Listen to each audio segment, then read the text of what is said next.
Bismillahirrahmanirrahim. Assalamualaikum warahmatullahi wabarakatuh. Jadi hari ini saya ada di Balai Benih Ikan Pelalangan di Kalisat, Kabupaten Jember.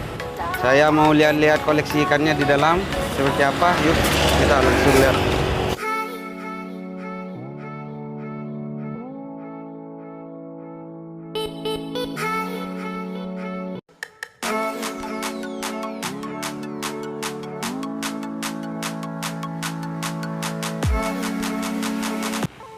Ya, di sini kita akan tanya-tanya ya Pak ya. Dengan Bapak siapa? Saya Pak Umar. Oh, Bapak Umar ya. Ya. Jadi warga Jember kalau mau beli ikan itu apa bisa langsung ke sini? Untuk masyarakat yang ingin membutuhkan benih ikan air tawar, di sini di Balai Benih ini kita sudah menyiapkan benih-benih unggul untuk masyarakat, petani ataupun pembudidaya ataupun orang-orang yang ingin melestarikan sungai untuk disebar sendiri ke sungai. Oh, jadi tidak apa-apa langsung ke sini Pak ya belinya ya. Bisa langsung ke sini nantinya gitu. Karena kita memang dituntut untuk menyediakan produktivitas bibit yang baik gitu loh. Ya. Dan untuk petani nih Pak, apakah kalau bibitnya kan beli ke sini tidak apa-apa ya. Nah, kalau sudah besar apa petani itu bisa jual ikannya ke sini Pak? Kalau sudah besar monggo. Kalau ikan rata-rata petani itu istilahnya cuma tumpang sari ya. Tumpang sari dalam artian dia tuh beli bibit, nanti di umur 3 bulan 4 bulan dia akan dijual lagi ke sini yang sudah ukurannya yang lebih besar. Karena apa? Karena dia ditebar di sawah. Di waktu sawah begitu mau tanam sebelum dipupuk, dia tebari benih. Selama 4 bulan sawahnya padinya mau dipupuk ya. Ikannya sudah diambil, sudah sebesar jari kelingking, jari jempol itu dijual lagi kepada kita. Kita siap menerima. Oh, jadi bisa Pak ya? Bisa. Ibaratkan kita juga membantu masyarakat petani gitu loh. Gini Pak, saya ini kan pemancing Pak ya. Kemarin saya di sungai itu kok banyak ikan nila merah Pak. Apa memang dari perikanan itu yang ngelepas ke sungai itu? Monggo. Untuk tahun kemarin kita memang ada program pelestarian sumber daya hayati perikanan perairan umum ya. Dalam artian ini seperti sungai. Nah, di program tersebut kita memang ada titik-titik tertentu yang kita tebari benih ikan yang meliputi ikan nila, ikan tawes dan ikan tombro. Sebagai untuk kita buat untuk masyarakat yang senang memancing supaya bisa menjaga kelestarian lingkungan sungai.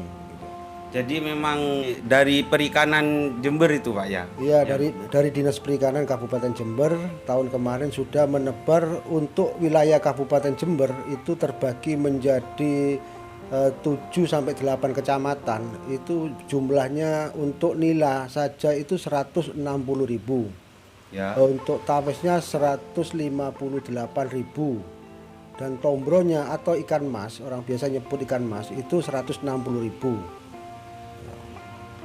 Itu juga terdiri dari ada yang di sungai yang di Gumuk Emas, Sungai Mayang, Silo, Puger dan lain-lainnya. Dan untuk ikannya Pak, di sini tuh ada ikan apa saja? Apa hanya untuk konsumsi atau hias juga ada di sini Pak? Monggo. Kalau ikan hias yang kita coba sekarang udang ya. Udang hias itu udang yang warnanya merah itu. Oh iya. Istilahnya untuk udang hias itu akuarium. Itu ada. Terus istilahnya apa ya, melati itu ada. Kayak gupi gitu Pak ya. Gupi juga ada. Terus ikan-ikan apa saja yang ada di sini Pak? Di sini itu mau ada tawes ya. Ya tawes. Ada nila merah.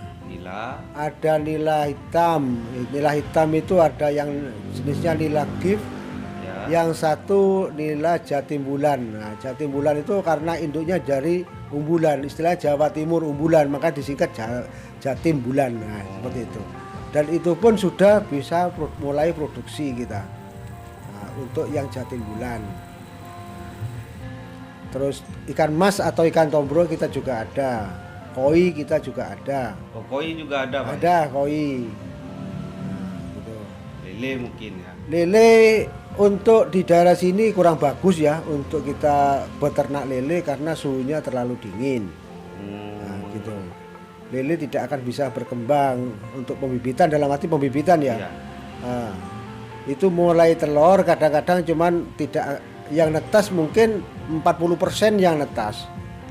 Begitu netas umur 10 hari sudah mulai ada yang mati. Umur 20 hari sudah juga mulai mati. Bukan karena faktor makanan, bukan. Makanan tetap tersedia. Cuman memang cuaca di sini kurang mendukung. Ya. Di sini yang tidak cocok untuk budidaya itu untuk pembibitannya yaitu lele sama gurame. Itu ya. Dan untuk keluhannya Pak selama ini apa untuk ikan ini Pak? Apa dari segi pakan atau ya suhu tadi itu seperti tantangannya Pak ya? Sebenarnya kendala yang terbesar di sini sampah sebenarnya Mas. Sampah. Sampah itu tadi kita kan untuk pengisian kolamnya kita kan pakai air dari irigasi. Ya kan? Ya. Irigasi, di mana irigasi itu kan semua orang akan memanfaatkan kan irigasi. Ya. Ya kembali lagi seperti saya katakan tadi, kita kembali untuk kesadaran masyarakat. Bagaimana kita cara membuang sampah. Kadang-kadang orang begitu mandi dilepas kan ya, entah itu bungkus sabun atau bungkus sampo, nah gitu loh. Kadang pempes, nah, seperti itu. Dan aliran-aliran air yang ada di atasnya itu akan masuk ke sini. Seperti itu. Ya. Kadang-kadang aliran irigasinya perikanan itu kadang-kadang kalau sore kadang-kadang sama masyarakat dipakai mandi, sehingga itu juga mempengaruhi tentang pH airnya ya. Nah, Ya. kalau pH airnya rendah nanti kesehatan ikan juga rendah, kan seperti itu. Kita tidak bisa untuk serta-merta melarang seseorang di sini. Ya. Nah, seperti itu. Butuh kesadaran masyarakat. Untuk kita peringatkan sudah berkali-kali. Tapi kan kita tidak akan, jangan sampai terjadi konflik dengan masyarakat. Kan seperti itu. Mungkin ada pesan dan kesan Pak? Ya, kesan dan pesan saya itu sebenarnya tertuju untuk seluruh masyarakat. Ya. Hendaknya peliharalah sungai dengan sebaik-baiknya. Ya, dalam artian kurangilah sampah. Terus kedua, janganlah habitat yang ada di perairan itu untuk diracun atau disetrum. Karena kasihan anak cucu kita nanti cuma tinggal tahu cerita ya. Oh, ini namanya ikan tawes gitu ya. Atau ini ikan mujair, cuma tahu cerita tapi ikannya nggak ada. Nah, supaya kita bisa menceritakan terhadap anak cucu kita besok, dia akan melihat wujud nyata ikannya bahwa sekarang masih ada. Yaitu dengan cara kita harus selalu melestarikan sumber daya perairan terutama di sungai. Untuk supaya masyarakat itu akan semakin sadar lah untuk tidak meracun, menyetrum, gitulah. Tangkaplah ikan yang ramah lingkungan. Dalam artian seperti kita pakai pancing, pakai jala, itu merupakan penampakan ikan secara tradisional, ya kan, ramah lingkungan, tidak merusak habitat ikan yang ada. Dan ikan akan semakin bisa berkembang biak di sungai itu tadi.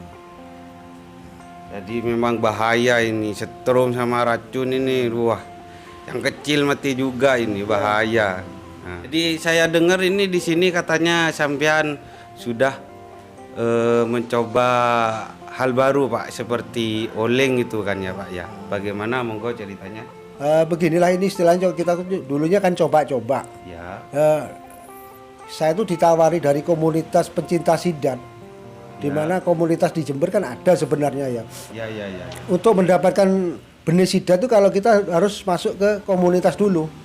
Kalau kita masuk di komunitas baru kita bisa mendapatkan bibitnya. Oh, jadi begitu Pak ya. Nah, saya mencoba, dikasih teman saya sejumlah 47 ekor. Yang awal itu dari yang ukuran sedotan itu, kecil kayak sedotan gitu. Ya. Nah, karena dia tuh di alamnya memang harus dia tuh hidupnya tuh harus malam dan di tempat yang gelap. Dicoba teman saya juga seperti itu di tempat yang gelap. Lama-lama teman saya kewalan. Dikasih ke saya coba untuk saya lepas di kolam, dilepas liarkan dulu maksud saya di dalam kolam. Saya mencoba secara perlahan gitu loh. Untuk adaptasi pertama itu memang banyak kendala.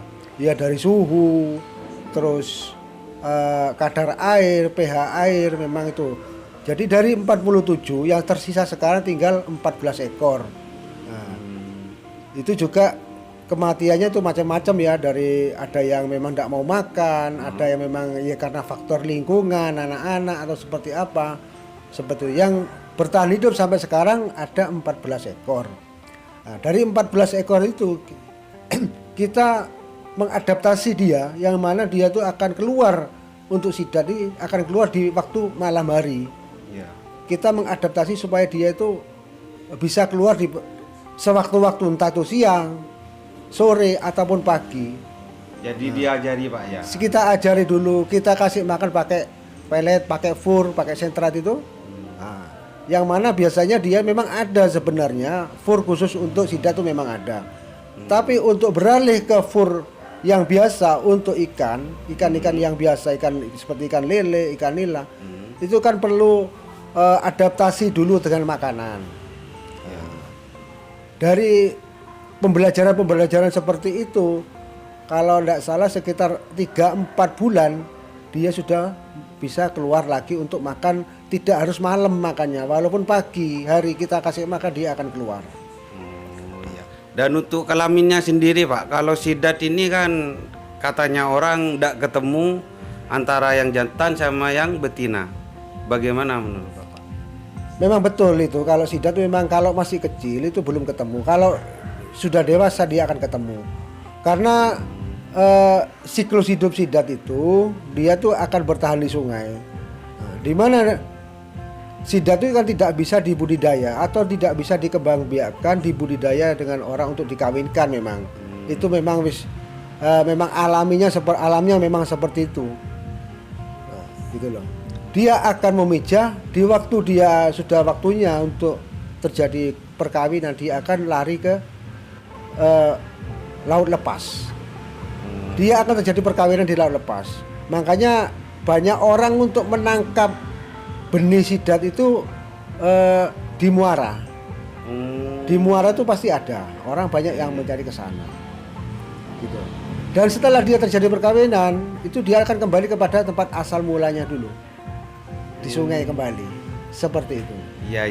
Jadi ini termasuk dapat ilmu baru ya dari Pak Umar. Terima kasih Pak atas waktunya.